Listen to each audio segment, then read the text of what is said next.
परमात्म्याचं प्राकट्य झालेलं आहे. आनंदी आनंद आहे. गोकुळीच्या सुखांत पार गुढ्या उभारल्या गुढिया तोरणे.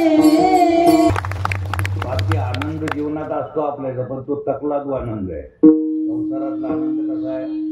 तकलादू आनंद आहे, तो टिकत नाही.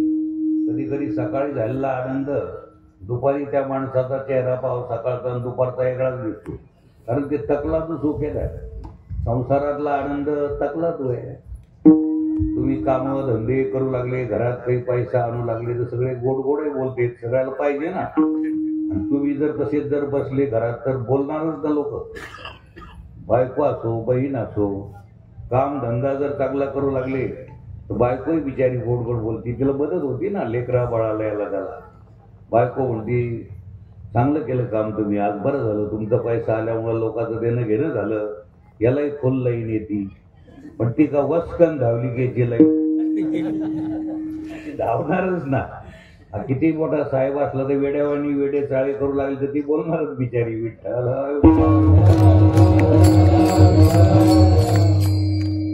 ही तकलादू सुख आहे.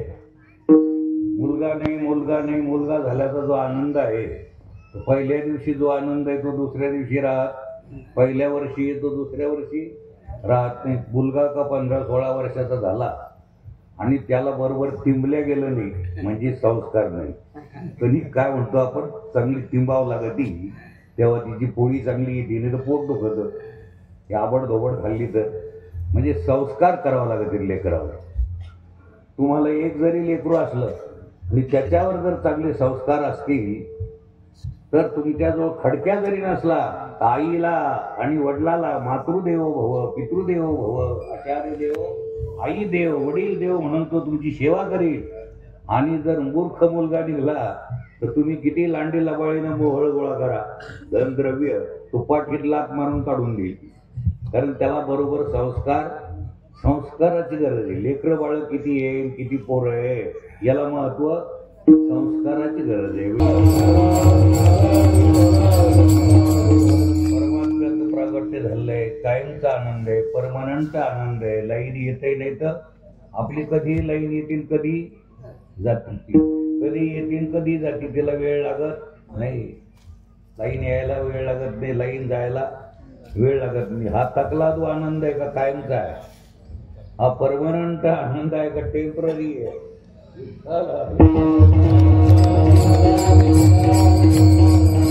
गोकुळात कायमचाच आनंद आहे. नित्यानंदा पुढे आनंद तो कोण, विषय सुख बाई बापुडे ते नित्यानंद आहे. कायमचाच काय असेल आणायचं ते जातो थोड्या वेळा. कायमचाच आनंद. गोकुळात परमात्मा जन्माला आला, त्या दुष्ट कंसानं पुतना पाठवली, तिला मारलं. ते छोटे मोठे राक्षस मारले, जिकडं तिकडं सगळं काही झालं. रांगायचे परमात्मा, रांगता रांगता चालायला लागले, खोड्या करायचे. आईनं लागली शाळेत घातलं. विठ्ठला मग गाई गोपाळासह देव चरायची, गाई घेऊन जायची. गाई काही सोयीनं चरत नाही. अजून 2 तास जर कीर्तन चाललं तर गाईची वाटेच दिसतील बघा.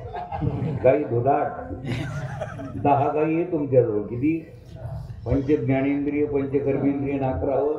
आता मनेरीच कुणीकडे गेली तुम्हालाच माहिती आहे. की मन जर नाही आवरलं ना वढाळ मन तर पुन्हा वासनेला जन्माला यावं लागल, गाढव व्हावं लागल, कुत्रं व्हावं लागल. मी नाही बोलत रे बाबा. आणि ती देणं करा